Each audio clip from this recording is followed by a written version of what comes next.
What's going on, everybody? Welcome to another edition of the Clap Your Hands podcast brought to you by Odyssey Sports. Make sure you hit that download button on the Odyssey app. You get all the latest episodes first. Brought to you by Sports Radio 94 WIP.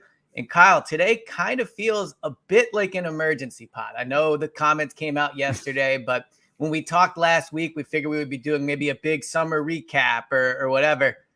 Joel Embiid, man, he knows how to keep things interesting. How you doing today?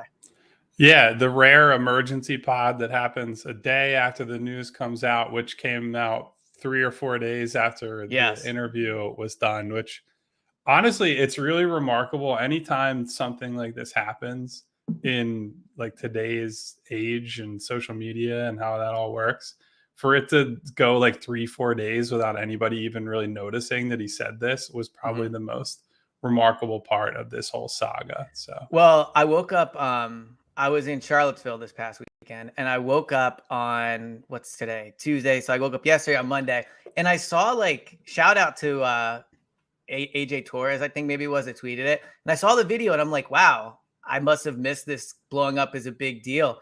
And then yeah, it is funny how he says it a few days ago. I mean, it's kind of buried like in the 27th minute of an interview with Maverick Carter. So props to whoever decided to take and watch the full 27 minutes to get it. But for those that I guess have been living under a rock, if you're a Sixers fan, Joel Embiid, an interview with Maverick Carter. He's asked, it's funny, they're actually talking about soccer beforehand. He's saying he's a Real Madrid fan, like they're doing all that. And so he goes, all right, Joel, like, busy summer for you, getting married. Like, what's next? What's next for you? And he basically goes, I want to win a championship. I'm paraphrasing here because I don't have it right in front of me, but he goes, here, I have the quote. I'll read the direct quote. I just want to win a championship, whatever it takes. I don't know where that's going to be, whether it's in Philly or anywhere else. I just want to have a chance to accomplish that. I want to see what that feels like to win the first one, and then you can think about the next one. And then he goes on to say some other things, but that's the and I thought part. Some of the other things he did say I felt were kind of important. We can get into that in a little bit, but obviously that's the headline. That's the shocking part of the quote. I say this often, but I say it because I mean it. You've covered Joel basically his whole career. There's not many, if any, people in the city I think have a better read on him than you. So when you see the comments, when you read them, when you watch them, with everything just give me your reaction to them. Well, so I'm going to tell you what I wrote in my article about this yesterday, and then we're going to touch on what Joel did in reality. So my prediction was that once this picked up steam and Joel was going to be asked about this in a public forum, I said that when Joel gets asked that he's going to say he's not the general manager. He doesn't control trades and whether he plays in Philadelphia. He could get traded for Steph Curry, which he's said like 100,000 times as a joke, quote unquote, at this point. He'll say the right things about wanting to stay and win in Philly, and he's going to pretend as if this does not mean what it actually means. And within about an hour of publishing that story, he comes out and he pretends that he was trolling essentially on Twitter yesterday. And so I want to say this, like you're asking me for my insight, but I think this is bullshit. Like I think it's a completely genuine feeling to have on Joel's side.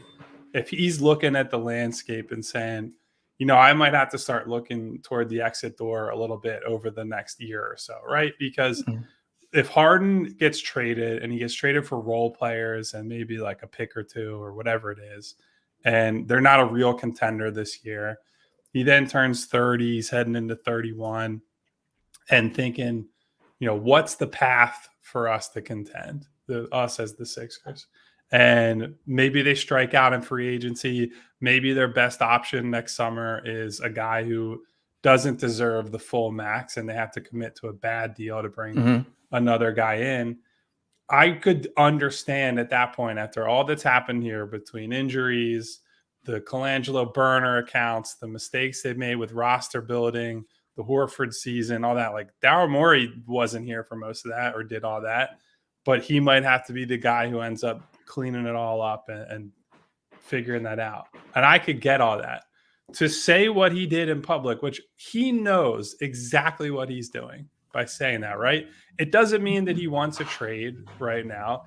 It means that he knows by saying that he's putting some pressure, he's exerting some pressure on Daryl Morey, on ownership, on everybody else in the front office to say that I'm not going to be satisfied with just like a punt year. I want to compete. I want the right people around me. And that's great. Don't fucking come out on Twitter and tell me that you're trolling. That's if you're going to be passive aggressive and do things like this, which I think is honestly fine. Like a player of his stature should feel empowered to say, I'm not just going to take a gap year, essentially, in the midst of my prime coming off of an MVP. That is completely justifiable, regardless of what happened in the playoffs. That is an understandable emotion to have. But don't say shit like that. And then when people find out that you said it, hide your hands. Like that's nonsense. And that's the sort of stuff that you and I have talked about on this pod. Like if he's going to be a championship level leader of this team, you have to make decisions and then stand behind them and not act like a little kid who got caught with his hand in the cookie jar. So when I first saw the comments on Monday morning, my initial reaction was this is going to be a big deal. And I didn't know how it would be a big deal in terms of people would be mad. It would be interesting, all those things. But my initial reaction to the comments were kind of how you feel about them. And I think this always ties back to Harden right now with the team. But there's also been reporting, whether it was yesterday or within the last few days, that Joel Embiid wants James Harden back. I believe it was actually Sam Amick yesterday that reported this, that he wants James Harden back. And he said it publicly. And he said it publicly with Rachel Nichols as well. He said it publicly as well.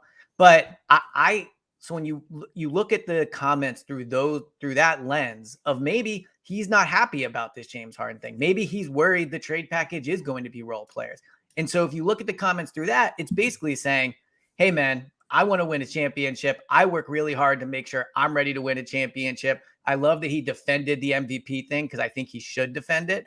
And he's basically saying, like, I need players around me that are going to do that too. Yeah. I'm perfectly fine with that comment. Now, I can understand why fans would be mad about it because right now fans are really mad at Joel Embiid. And whatever he says, that's not just like, I'm sorry we got dusted in Game 7. That is going to be the reaction. But to your point, one thing people have said to me continuously on WIP, whether it's hosts, callers, whatever, is this is an unserious franchise. They don't take them seriously as contenders. They don't like the work ethic of the main players. They don't, all those things. Joel, man, this will be my advice to you as someone that has defended you. Like, if you're going to say what you're going to say, then stand by it. But then don't go on Twitter. And first of all, or just don't say it. You don't have to, or just don't say anything. It. Just don't comment. Just let it float out there. Right. But I didn't like the tweet where he puts like, it's me and you forever or whatever, ... 5 days, where it's like, all right, look, we know you might be getting married in 5 days. Was my interpretation of that. 100%. But it's also a double entendre in the way that he knows people right now are looking for him to comment on that video. And so the beginning part of that tweet is like, oh, we're going to be together. Don't worry about it. Then it's like, haha, just kidding, talking about my wedding. And then someone like responds to him saying, come on, man, win a championship in Philly or you know, whatever. And he's like, hey, check my middle name. It's like, Joe, man, you were funny at the beginning of your career. I enjoyed the tweets. I got news for you right now. People don't find it funny that every time you say something, you just basically do the like, hey, you guys know you can't take me seriously. It's like when he would take shots at Ben and then at the podium, like on Twitter, and then at the podium be like, oh, I don't know who that guy was. I just thought he had a nice jacket on. It's like, bro, just stand behind what you say, because what you said is defensible. What you said is defensible, whether people can be mad about it, whatever. What he said, like if he decides to go that path, is defensible. What's indefensible is when he does the same thing he always does on Twitter and completely negates the seriousness of what he said. Because now we sit here and it's like, oh, well, were you just kidding to rile people up? Like that's essentially what he's saying. He's saying, look at my middle name. I'm a troll. So what? You just did this for reaction to make people mad. And then now we're just supposed to laugh it off. Like that really annoyed me, that part of it, because I thought there was some truth. Now I'll also say, Joel, like, just don't add it in there. Just say, I really want to win a championship in Philly. I need contending pieces around me. Adding the or anywhere, that's where, if you're going to do that, then stand by it, but don't back off of it on Twitter. Well, also, I think it's very clear. He was not trolling. This was how he felt in the moment. And I would imagine, given that he's interviewing at a film festival, that he probably doesn't think this is going to get widely circulated. He's probably not thinking about it that much, to the same point as the rest of us, where nothing happens for 4 days essentially, and then it comes out, and now all of a sudden, I'm trolling, and Right. we said this at points last season. I think there's a difference between trying to be funny and having some fun and acting like a clown, and I think this skews toward you're acting like a clown. And look, I really like Joel. He's a fun guy to deal with. I like talking with him, covering him, all that stuff. But at a certain point, and this should be the point, you need to realize that this kind of stuff is not going to be tolerated by the fan base, I don't think. And I think he doesn't seem to understand yet how mad people are about how last season ended. Well, I think this is you could get away with this 4 or 5 years ago or whatever, when there are no real stakes for this team, or you're still on the come up and it's still, young and fun Joel, like what a breath of fresh air, all that stuff. Now and look, this is the price of being as good as he is, which is a good thing in many ways, right? You have pressure to win and deliver. It's not good enough to be talented and funny and, look at what Joel tweeted. You now have the pressure of, you've won an MVP award. And even before that, you were in the mix for MVP awards to be the best player for that season for the entire league. And people expect you to deliver on that sort of promise in the playoffs. Not only did he not deliver, and look, I know we can say he was injured and he's had this problem and that problem, and this team wasn't good enough, so on and so forth. The fans want results, man. And it's that simple.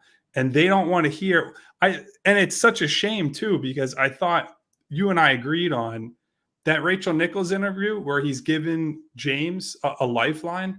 I thought that was an example of a mature leader who's trying to do what's best. Yes, for him, but also for the team. And then he follows it up with this bullshit and I'm trolling. And it's like, dude, have you learned anything from your time here? Because you should have. Well, a couple things. One, and I'll tie Daryl Morey into this, is like, then he tweets, I thought I was the number one troll, but now it's actually Daryl. And Daryl's tweeting out the picture of him at the crumble cookie. And like, he tweets back at Mike, from Rights Ricky Sanchez, like, you're obsessed with centers. Like, Daryl, man, Daryl and Joel, I don't know if you're aware of how mad people are at this team. Like, I'm not saying it's to the point where they're going to get booed on opening night, but I wouldn't put it past it. Like, if there's another comment or two and this anger lingers, it would not surprise me if there are boos on opening night for this team. Now, again, I'm not saying they're justified, but that's just the reality of what they're walking down.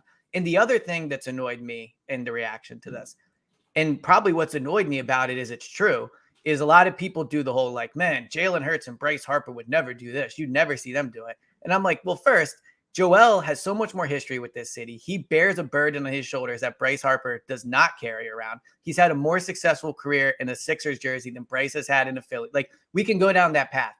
But what like annoys me about it is it's right. Jalen would never say like, hey, I hope I win a Super Bowl here or somewhere else, and then tweet about it the next day. Hey, you guys know me. I'm just kidding around. Bryce would never do it. Like, they wouldn't do it. And it sucks because Joel, in my opinion, is a better player than those players. They're all great. They're all great players.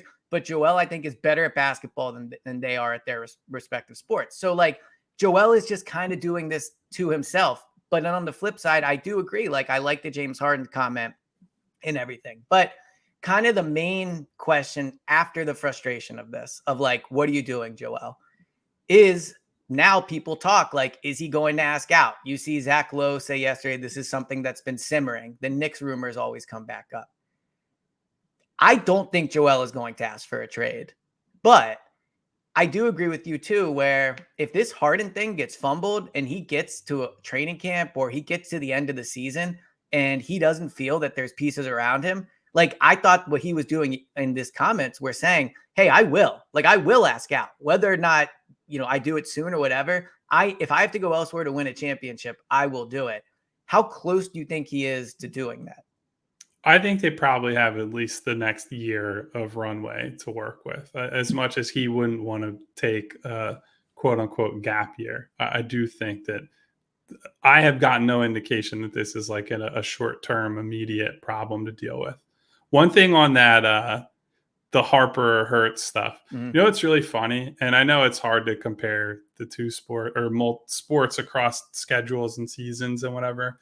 The funny part about the Phillies making one good playoff run with Yeah. this group, and look, very good playoff run, is it has kind of just overshadowed the fact that if they had the same winning percentage as the Sixers did in this last regular season, would be the single best Philly season in their history Yep. as a franchise. It's equivalent to like winning 106 or 107 games.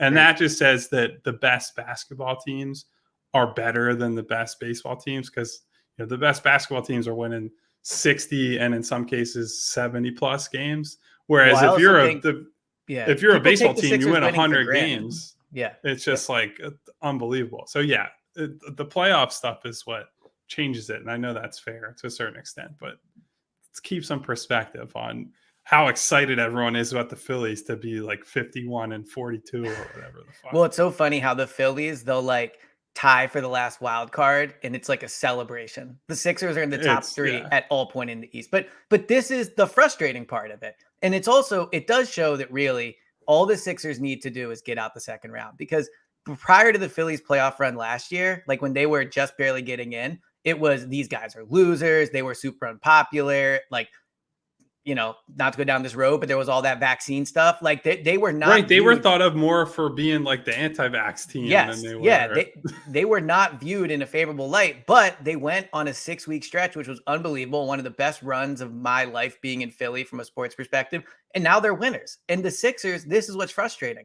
Daryl Morey is great at his job. Joel Embiid earned the MVP, but they're doing this to themselves in terms of making people like the topic of sports today should not be people being furious at Joel Embiid. It shouldn't. Like Joel, like you've controlled this. Now, the other part of it, to kind of continue to tie it back, though, is I think it's a pretty interesting revelation. I know he said it to Rachel Nichols and he meant it, but I do think it's pretty interesting revelation. Like maybe Joel is mad about how this James Harden thing is playing out. Like, do you think that Joel, we could talk about, is Harden worth the max? Do they need him? Like, whatever. If Joel really wants him back and this is not happening, like that is a very interesting wrinkle to all this.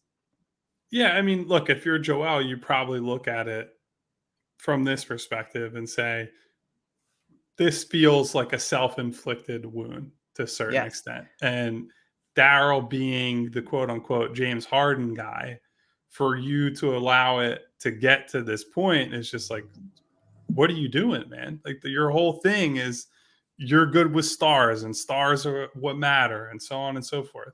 And so to allow it to reach this point is just like, what's going on here? And I could Mhm. totally understand the instinct from Joel to say, well, I clearly need to leverage some pressure here and put some pressure on the organization because this should not happen. And like the reason you bring in a Daryl Morey is to avoid situations like this happening. Now, Morey will sit here and the Sixers will sit here and say, it's still only, as we sit here today, July 18th, and there's plenty of time to make trades and what have you. They're going to take the same position to some extent that the Blazers are, but they're not in the same position as the Blazers, where if the Blazers let the Dame thing go for a while and push that into the season, they'll just tank anyway. They're going to be a Mhm. young team that doesn't really care. Dame doesn't show up. He's still on a contract for a few more years. The Sixers won an all-star level return for Harden, which is what I reported on Monday, where there are basically two different packages they're looking for here with Harden, right? One would be, all right, we're going to try to keep the team as competitive as it can possibly be right now, either maintain the level they're at or improve on that. So that's probably a multi-team trade right now to send Harden to most likely LA and flip that stuff immediately for, star player X. I know we've brought up Levine a lot. Zion's name was floated earlier in the offseason as like available guy. Mhm. But the problem with this sort of scenario right now is that there's nobody that's like really gettable. That's maybe Pascal Siakam, we'll get to in a second. The second version of that trade is that they make a deal now where they probably take a step back, but they recoup a lot of assets, a lot of picks that they can flip later for when that player becomes available. And that is probably the more realistic scenario.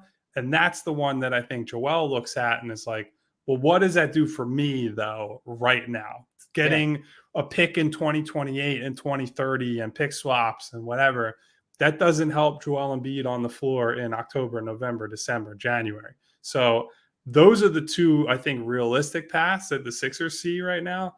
And neither one of them is like, oh man, you're really jumping for joy, unless there's a star who's more available than we know that they have something cooking on that.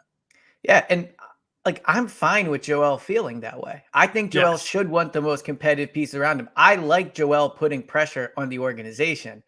It's just, before we move on, like it's when you kind of take away all the good you did by doing the joking on Twitter, then like I can't sit here and be like, wow, like good job, Joel, put pressure on it. When you basically come out and mock the fans, in my opinion, that were like upset about it and say that it wasn't a big deal.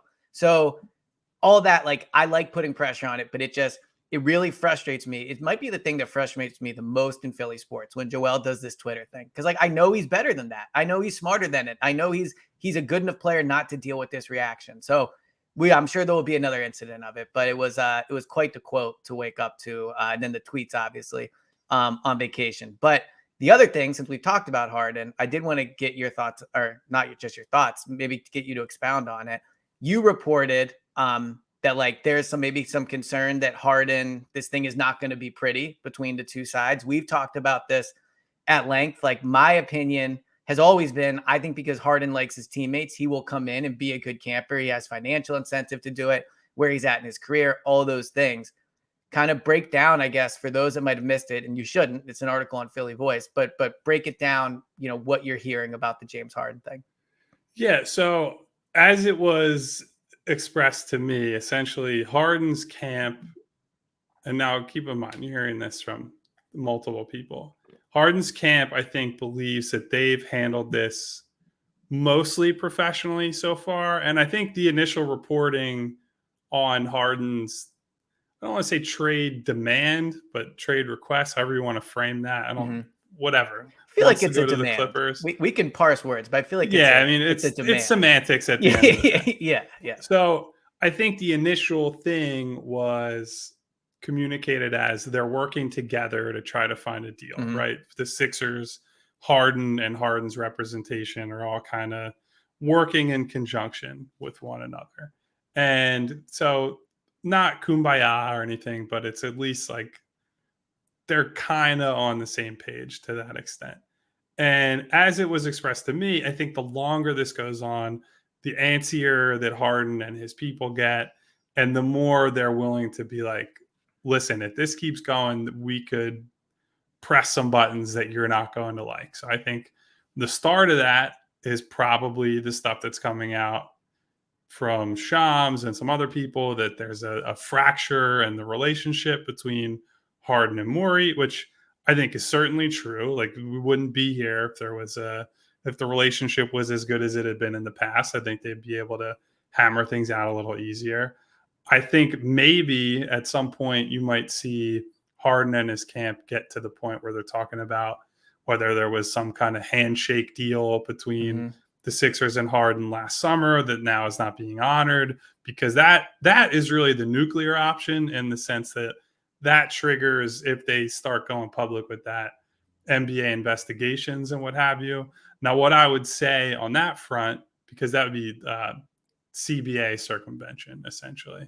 Right. What I would say there is that I would think the Sixers believe they're covered there because they were investigated so extensively last summer. All their texts, all their emails, communications, and the league said they did nothing wrong with Harden. So that would have come out back then if there was really a traceable issue.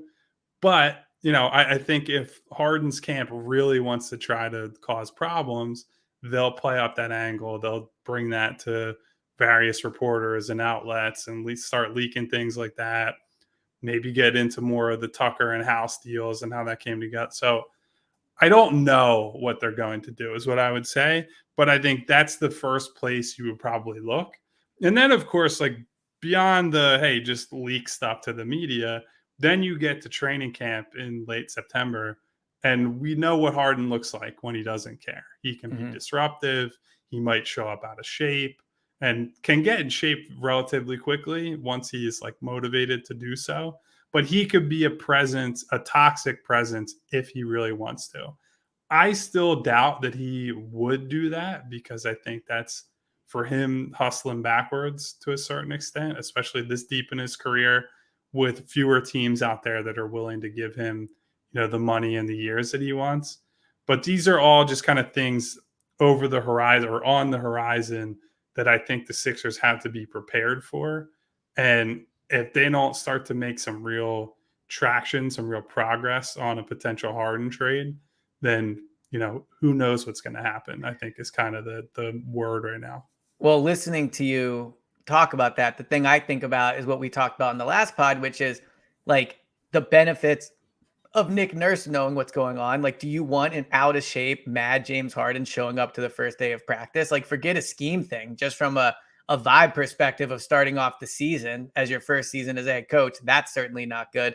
I tend to agree with you still that I don't think James will do it, but I had not thought of those other nuclear options you're talking about, where this agent, who, by the way, seems to just be fumbling at this at every corner. But regardless, if they're going to go out and say, Daryl promised me this and blah, blah, blah, there are potential. Yeah, you're right. Like the league could mess with them.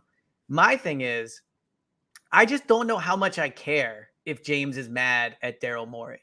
Like if he was really mad at Joel Embiid, or if he, I know obviously Nick Nurse wasn't the coach last year, but if he had an issue with the head coach, yeah, like doesn't want to play for Nurse for whatever reason. Like those are an issue. And again, if he comes in mad, that's an issue. But him and Daryl having a good relationship, I don't think that matters. Like I cover the Eagles full time. Like if a player's mad at Howie, like who cares? Howie's not in the locker room. Howie's not on the practice field. Howie's on the team playing, but he certainly is not where the players sit. So while Daryl, I get in the NBA, it's a bit of a tighter, smaller community. The rosters aren't as big. Like I get all that. But I don't know, man. Like if their card they're gonna play is Harden and Daryl, like James Harden and Daryl don't get along, okay. Like then you shouldn't have opted in. And I get that they opted in with the belief that they will be traded. But when you opted into that agreement, you essentially kept very open the door. Well, you completely open the door that the Sixers control your fate, because they do control it, but also the possibility you could come back. So all like the initial set of cards they're playing, to your point about leaking it to Shams and all that Daryl and James don't get along. Like, I don't really care. Like, I don't think that's that nuclear of an option to play. I mean, am I wrong to think that? Like, who cares? He doesn't like the GM.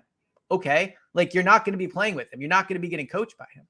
Well, and to your point, I think if you look at the last two situations that he wanted out of in Houston, it was pretty clear that he had just run his race there. Yeah. Right. And they traded Russell Westbrook for John Wall, who was washed, and it was just like, well, what am I doing here? Like, what's this roster that I'm playing with? That was obviously a problem. And then in Brooklyn, the issue was predominantly with Kyrie Irving. It's not all Kyrie Irving, but he was a big factor in it. And so that was it. That had a real night-to-night impact on, all right, who am I taking the floor with? What do we have to work with here? Who's the coach? And so on and so forth. And now it's different. It is a managerial front office type problem. And so you could envision a reality where he says, well, fuck it. I'm on the final year of my deal. I like my teammates. Joel's really good, blah, blah, blah. And then just decides I'm going to show up and I'm going to hoop and I'm going to, we're going to let the chips fall where they may. But I think the reason that it's still a credible threat is because even if the parties and the type of people that he's been mad at before are different, it's still like this guy has shown when he puts his foot down, he means it. He doesn't empty threat you. He doesn't play the good soldier when he's not happy. He makes it known that he's not happy, and he shows that at work, and it negatively impacts your franchise. And so even if it's different, and I agree with you, I think it could be different. And I think if the Sixers are trying to spin it and look for the silver lining, I think they have reason to do so. But the reason that it's a credible threat is because Harden has been in at least sort of similar situations before, and he has dragged the whole team down with him. Well, and that's the tough part about him opting in, where it's like, well, what can the Sixers do? Like Daryl and Embiid, and we talked about this, like they can throw him lifelines and they can say we really need him, and all the like Daryl can apologize profusely and say what, but like contractually, there is nothing that can be done. James has opted in, and I do wonder. I saw this on ESPN. Like if he's traded, he gets a trade kicker of an additional $5 million. You do wonder if maybe that's part of the reason that he really wants to be traded, is just to recoup some of that money. Maybe he felt he lost by taking his like cheaper deal last year. And the other thing I would say about that is, I think we've gone a little far in just saying he took 15 million less just to improve the roster. Like James, like, that's kind of your bad. Number one, like if there was a ton of money out there and you turned it down, like, sorry. B, you didn't get in writing, but also like C, you were coming off a bad year. Like you were bad in the playoffs. You were hurt. You had not as much negotiating power as you do coming off this other year. So I think that James is mad at Daryl in some ways, but I also think, again, he's just projecting his poor mistakes onto Daryl in a way. And that's not to completely absolve Daryl. If Daryl has messed this relationship up and now Joel's mad, like Daryl holds responsibility too. But James, you also need to look at in the mirror and say, you took less money willingly, whatever was promised, it wasn't in writing. Like you took less money, you opted in, which gave the Sixers control of where you go and limited what they could do for you financially. Had he opted out and was a free agent, who knows? Maybe the Sixers start to feel pressure about the nuclear options you talk about, or they like, who knows? Maybe they end up giving him more money. But once you opt in, you end that. So just add it all up. Like it just seems like a situation where they're either going to have to trade him or he's just going to have to get in a better mood about this, because he also holds responsibility. Yeah. And to that point, the quote he gave in the playoffs, I think it was during the Nets series, about sacrifice and how the whole year was about sacrifice for him. And he was going to see what it brought back to him. There were some people who thought that was a positive. I thought the way that he said that was really telling, and that it was like, sacrifice, it's not true sacrifice if you're saying, what does it bring me? Like, what is it for me? The whole basis of sacrifice is that you're just giving yourself up for others, and you don't expect anything in return. Whether it's exactly. And so, look, I get it. If we want to say that he could have gotten more money and he took less so that PJ Tucker and Daniel House Jr. could be on the team, that's great. And that's a great thing to do. You don't then just get to gloat and be like, well, then what do I get now? Like what you got were two teammates that you probably wouldn't have had otherwise, who helped your team and gave you a chance to win. And you and your co-star teammate fucking no-showed in the two most important games of the season, and you lost. That's what sacrifice got you, because you didn't deliver when you needed to. Like, you can't come back this summer and throw a hissy fit because you had an absolutely ridiculous meltdown in the two most important games of the year. And now it's like, well, why aren't you paying me, $150 million over 3 seasons? Because of what we saw happen on the floor, dude. Like, sorry that the Rockets thing fell apart because they'd rather pay Fred VanVleet the same money than you. Like, that's the market. That's how it works. All these guys will always tell you it's a business. It's a business. It's a business. And I understand when it comes to this level of money and you're a star who's been catered to a certain way, it's hard to set that aside. But this is the reality, man. Like, you're in your mid-30s, you've had hamstring issues. You have one of the most notorious playoff resumes in the league, and not in a good way. And you were about to reach free agency and find out that there are not a lot of people out there that were willing to offer you a ton of money. And so the Sixers were one of the teams who kind of felt the same way. They were going to give him, I don't know what at this point exactly. They wanted him on a team-friendly deal. But this ends up working out, at least in terms of the long-term stuff, better for them than him. And so, well, and that's the thing too. Like, every decision he's made has backfired on him. Like taking less money for two teammates. If you're really that upset about how you're about wanting to be the center of the offense, well, then to your point, like, you made the sacrifice, like you did it. And so I respect you for that, but you did it and you opted in. Once you opt in, like, the Sixers' ability to help you is gone.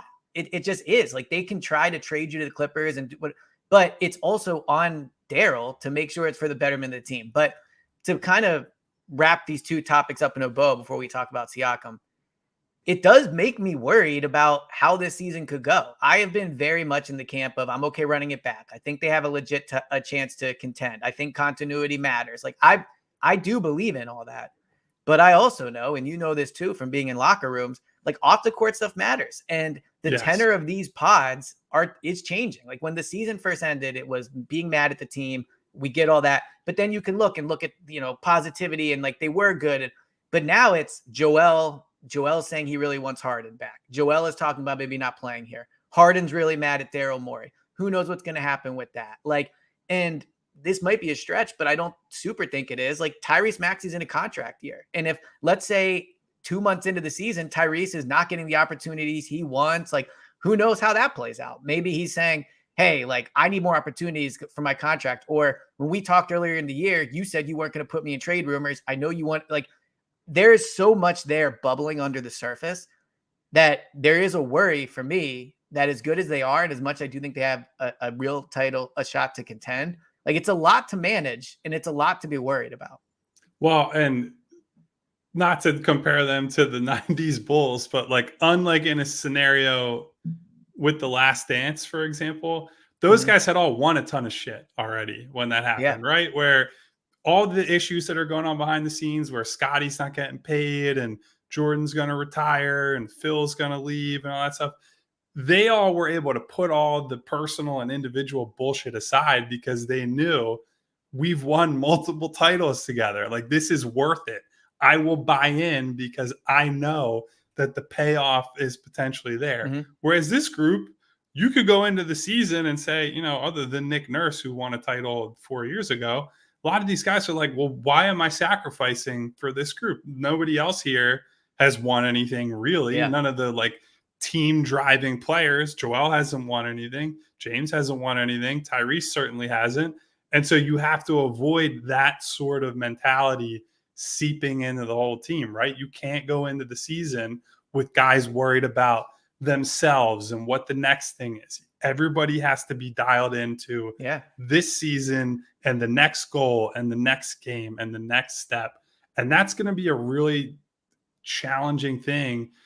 Now, luckily, Nick Nurse is not a first year head coach. This is something that he's had some experience with high level teams and so on and so forth. So maybe you could sell that he's going to be able to wrangle these guys. But I find it hard to believe, even though it seems likelier every passing day, that they're going to bring Harden back and everything's just going to be like, oh yeah, everyone will line up and be happy, and they're just going to put all business aside and go out there and win. I don't think that's realistic.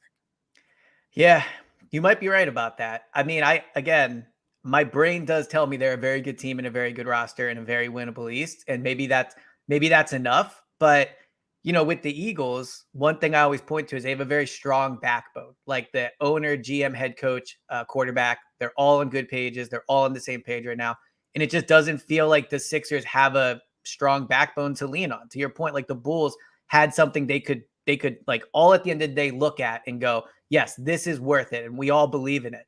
It feels like the Sixers are on 19 different pages right now. Good news is they don't really have to be on the same page until training camp begins. So they have time, but it is concerning. Now, the Well, last thing and one more thing on the Eagles too. Like the Eagles also have like Jason Kelsey and Lane Johnson and these guys who have been there for years and years and years who have won a yeah, lot and Brandon won Graham, Fletcher Cox, one like that. Yeah. exactly. You could go down the list. It's a lot of guys who were part of the Super Bowl team that know what it takes to get there.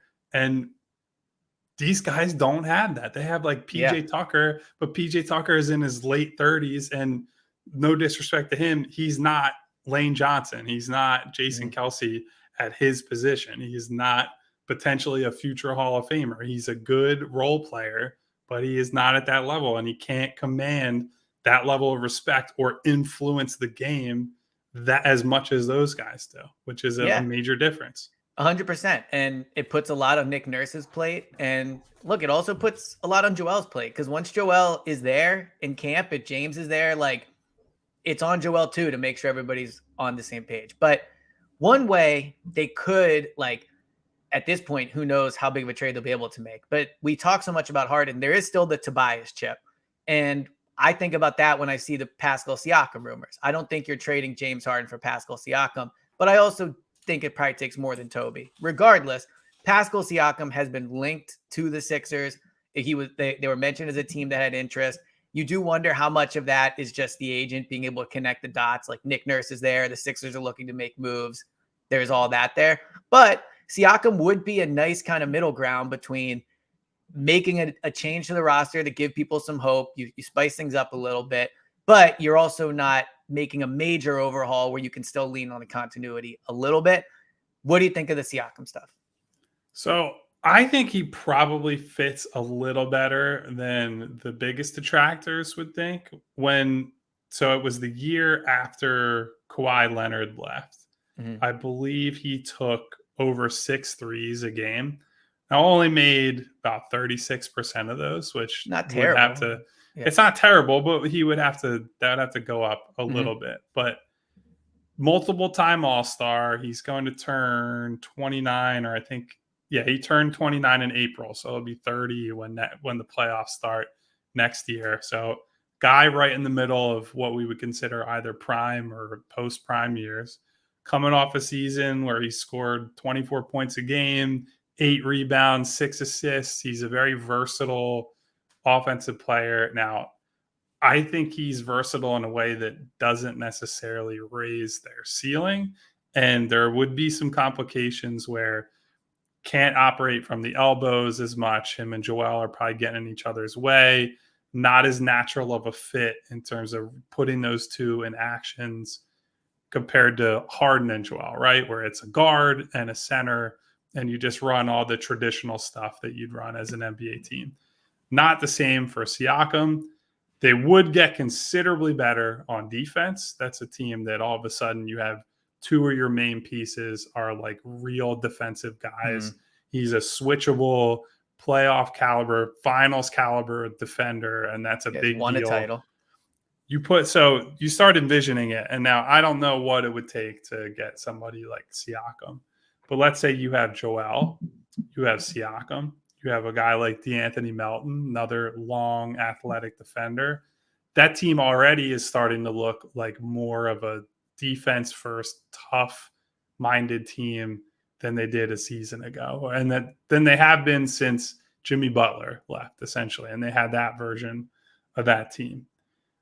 I don't know how you make it happen. I think Atlanta is probably a more likely suitor for Siakam at this point, where they're willing to just kind of trade a bunch of stuff to get him.